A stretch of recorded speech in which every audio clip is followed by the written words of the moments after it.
नमस्ते बच्चों, आज हम करेंगे एक्सरसाइज 8.1 का क्वेश्चन नंबर 7। तो चलिए देखिए क्वेश्चन नंबर 7 में क्या बोल रहा है। If cot theta equals to 7/8, अगर हमारे पास कॉट थीटा की वैल्यू 7/8 गिवन है तो हमें ये इक्वेशन की वैल्यू फाइंड आउट करनी है। फिर सेकंड में कॉट स्क्वायर थीटा की वैल्यू फाइंड आउट करनी है। तो सेकंड तो बहुत ईजी है, कॉट थीटा गिवन है, इसका स्क्वायर निकालना है तो स्क्वायरिंग बोथ साइड कर दो। ठीक है, तो ये आ जाएगी हमारे पास, सेकंड वैल्यू आ जाएगी। अब फर्स्ट देखो हम कैसे निकालेंगे। चलिए फर्स्ट निकालने के लिए हमें क्या करना पड़ेगा, हमारे पास साइन होना चाहिए और कॉस होना चाहिए, तभी तो वैल्यूज पुट आउट करेंगे। ठीक है, चलिए देखते हैं कैसे करेंगे। देखो क्वेश्चन में क्या गिवन था हमारे पास, कॉट थीटा इक्वल्स टू 7/8। ठीक है, तो कॉट थीटा क्या होता है हमारे पास। अभी देखो जब हम अपना ये बनाते हैं फॉर्मूले के हिसाब से, फॉर्मूले के अकॉर्डिंग P अपॉन बी क्या होता है, tan थीटा होता है। तो कॉट क्या होगा, उसका रेसिप्रोकल यानी कि B अपॉन P। ठीक है, B अपॉन P। ठीक, अब सबसे पहले हम क्या करेंगे, यहाँ से अपना डायग्राम कंप्लीट कर लेंगे। इसमें कॉस थीटा बोला है तो इसका मतलब थीटा कहीं पे भी ले सकते हैं, कोई इशू नहीं है। तो एक हमारा राइट एंगल होगा और बाकी दो एक्यूट एंगल्स। तो A, B और C पे अगर मैंने थीटा ले लिया तो मेरी परपेंडिकुलर कौन सी साइड हो जाएगी, ये वाली साइड। परपेंडिकुलर मेरी ये वाली साइड हो जाएगी, एडजेसेंट साइड क्या हो जाएगी, मेरा बेस हो जाएगी। ठीक है, अब देखो बेस और परपेंडिकुलर गिवन है, तो बेस क्या है मेरा 7 है, तो 7K हो जाएगा और परपेंडिकुलर क्या हो जाएगा मेरा 8K हो जाएगा। ठीक है, इसके सामने वाली 90 के सामने वाली क्या होती है, हाइपोटेनस होती है, वो हमारे पास अभी गिवन नहीं है। तो हाइपोटेनस हम निकाल लेंगे, किससे निकालेंगे, बाय पाइथागोरस थ्योरम। ठीक है, तो बी क्या है हमारा, बेस क्या है हमारा BC और P क्या है हमारा AB। बेस क्या है हमारा BC और परपेंडिकुलर क्या है हमारा AB है। तो यहाँ से BC भी आ गई और AB भी आ गई। तो लेट AB कितनी होगी हमारी 8K। ठीक है, और BC कितनी हो गई हमारी 7K। ठीक है, BC कितनी होगी 7K, where K is a positive number. ठीक है, K क्या है हमारे पास, एक पॉजिटिव नंबर है। K हमारे पास एक पॉजिटिव नंबर है। तो बाय पाइथागोरस थ्योरम हम क्या करेंगे, अब थर्ड साइड निकाल लेंगे। बाय पाइथागोरस थ्योरम हमारे पास तीसरी साइड क्या आ जाएगी, तीसरी साइड क्या है हमारी AC है, हाइपोटेनस है। तो हाइपोटेनस क्या होता है, परपेंडिकुलर का स्क्वायर प्लस बेस का स्क्वायर यानी कि AB का स्क्वायर प्लस BC का स्क्वायर। तो AB का स्क्वायर कितना आ जाएगा, AB कितनी है हमारी, AB कितनी है 8K, 8K का स्क्वायर प्लस 7K का स्क्वायर। ठीक है, तो यहां से कितना आ गया हमारे पास, तो यहां से कितनी वैल्यू आ गई हमारे पास 64K square plus 49K square. ठीक है, अब देखो इन दोनों को प्लस करेंगे तो कितना आ जाएगा हमारे पास, इन दोनों को प्लस करेंगे तो कितना आ जाएगा, 9 4 13, 6 4 10 और 1 11, 113K स्क्वायर। ठीक है, ये आ गया हमारे पास। अब यहाँ से कॉमन क्या निकलेगा, यहाँ से पेयर बन के क्या बाहर आएगा, ओनली K बाहर आएगा, अंदर क्या रह जाएगा 113। ठीक है, सारी साइड्स आ गई हमारे पास। AB कितनी आ गई 8K, BC कितनी आ गई 7K और AC कितनी आ गई K√113। ठीक है, तो AB हमारी क्या थी, परपेंडिकुलर थी, BC हमारी बेस थी और AC क्या थी हमारी हाइपोटेनस थी। ठीक है, तो अब यहाँ से हमें क्या फाइंड आउट करना है, वो देखो फर्स्ट क्या दी थी उसने हमें स्टेटमेंट जो हमें फाइंड आउट करनी है।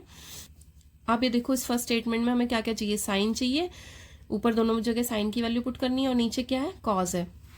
ठीक है, तो पहले तो हम साइन की वैल्यू फाइंड आउट कर लेंगे। साइन की वैल्यू क्या होगी, साइन थीटा की वैल्यू क्या होगी, P B और H। तो पहले वाली वैल्यू यानी कि P अपॉन H। P क्या है हमारा AB है और H क्या है हमारा AC है। तो AB कितना आ गया 8K आ गया और AC कितना आ गया हमारा K√113। K से K कैंसिल आउट, 8 अपॉन क्या आ गया 113 आ गया। फिर इसी तरीके से हम दूसरी वैल्यू जो हमें चाहिए वो क्या चाहिए, किसकी चाहिए, कॉस की चाहिए। तो कॉस थीटा हमारा क्या हो जाएगा, कॉस थीटा क्या हो जाएगा बेस अपॉन हाइपोटेनस, है ना, बेस अपॉन हाइपोटेनस। ठीक है, तो बेस हमारा क्या है, बेस है हमारा BC और हाइपोटेनस है AC। तो कितना आ गया, BC की वैल्यू 7K और AC की वैल्यू कितनी आ जाएगी K113। K से K कैंसिल आउट, 7 अपॉन कितना आ जाएगा 113।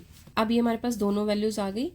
अब यहाँ से हम क्या करेंगे, जो हमें फर्स्ट पूछा गया है उसकी वैल्यू फाइंड आउट करेंगे। तो क्या पूछा था उसने हमें, 1 plus sine theta 1 plus sine theta into 1 minus sine theta whole upon क्या है 1 प्लस कॉस थीटा और 1 माइनस कॉस थीटा।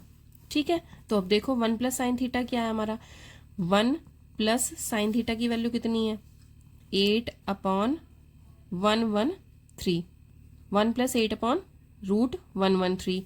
ठीक, और दूसरी ये तो एक वैल्यू होगी, दूसरी वैल्यू क्या है 1 माइनस 8 अपॉन 113। ठीक है, नीचे क्या आ जाएगा 1 प्लस कॉस की वैल्यू 7 अपॉन 113। ठीक है, और दूसरी वैल्यू 1 माइनस 7 अपॉन 113। ठीक है, तो अब देखो यहां से क्या हो गया, ये a प्लस बी, ये देखो ये a है और ये b है, ये a है ये b है, तो सेम सेम चीजें आ रही तो आइडेंटिटी लगा देते हैं, नहीं तो मल्टीप्लाई करने में ज्यादा हो जाएगा, है ना, ओवर हो जाएगा, मल्टीप्लाई करने में थोड़ा डिफिकल्ट पड़ेगा। तो यहाँ से क्या आ गया, ये हमारा a प्लस बी, ये a minus B, a plus B और a माइनस बी किसके बराबर होता है a square minus B square के। ठीक है, तो क्या हो जाएगा हमारे पास 1 का स्क्वायर माइनस 8 अपॉन 113 का होल स्क्वायर, और नीचे भी ऐसे ही दोनों चीज, नीचे भी कौन सी आइडेंटिटी यूज होगी a plus B a minus B, यानी कि 1 का स्क्वायर माइनस क्या आ जाएगा 7 अपॉन 113 का स्क्वायर, 7 अपॉन रूट 113 का स्क्वायर। ठीक है, क्या वैल्यू आएगी 1 माइनस 8 8 जा कितना होता है 64, 64 अपॉन कितना आ जाएगा 113, और नीचे क्या आ जाएगा, नीचे क्या आएगा 1 माइनस कितना आ जाएगा 7 7 जा 49 अपॉन कितना आ जाएगा 113। ठीक है, 1 माइनस कितना आ गया 49 अपॉन 113। तो देखो यहां से क्या हो जाएगा हमारे पास 113 एलसीएम आ गया।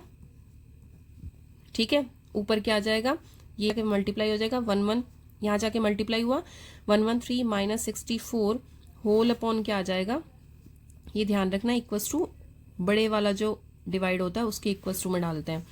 ठीक है, अब नीचे क्या आएगा, नीचे भी ऐसे 113 से मल्टीप्लाई होगा 113 माइनस क्या हो जाएगा 49 होल अपॉन कितना आ जाएगा 113।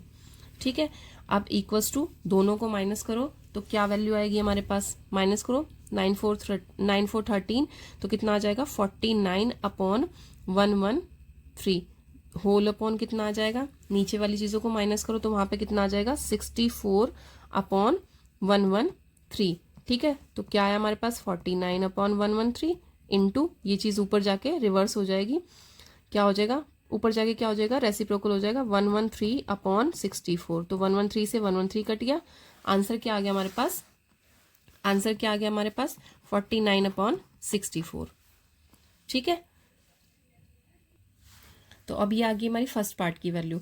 ठीक है, अब क्या निकालना है, हमें सेकंड पार्ट निकालना है। तो सेकंड पार्ट क्या था, cot square theta find out करना था, cot square theta find out करना था, तो कॉट थीटा की वैल्यू हमारे पास गिवन थी, कॉट थीटा की वैल्यू क्या थी 7 अपॉन 8।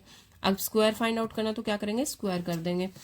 ठीक है, तो कितना आ गया हमारे पास 7 7 जा 49, नीचे कितना आ जाएगा 64। ठीक है, तो सेम वैल्यूज आई हैं, फर्स्ट का भी आंसर सेम है और सेकंड का भी सेम है। ठीक है, तो अब यही चीज उसने क्वेश्चन में हमसे पूछी थी। ठीक है, अब यहाँ तक क्लियर है, अगर यहाँ तक आपको कोई भी प्रॉब्लम है तो आप पूछ सकते हैं। ठीक है, आज के वीडियो में इतना ही, की प्रैक्टिसिंग अभ्यास करते रहिए, मिलते हैं नेक्स्ट वीडियो में। ओके, जय हिंद बच्चों।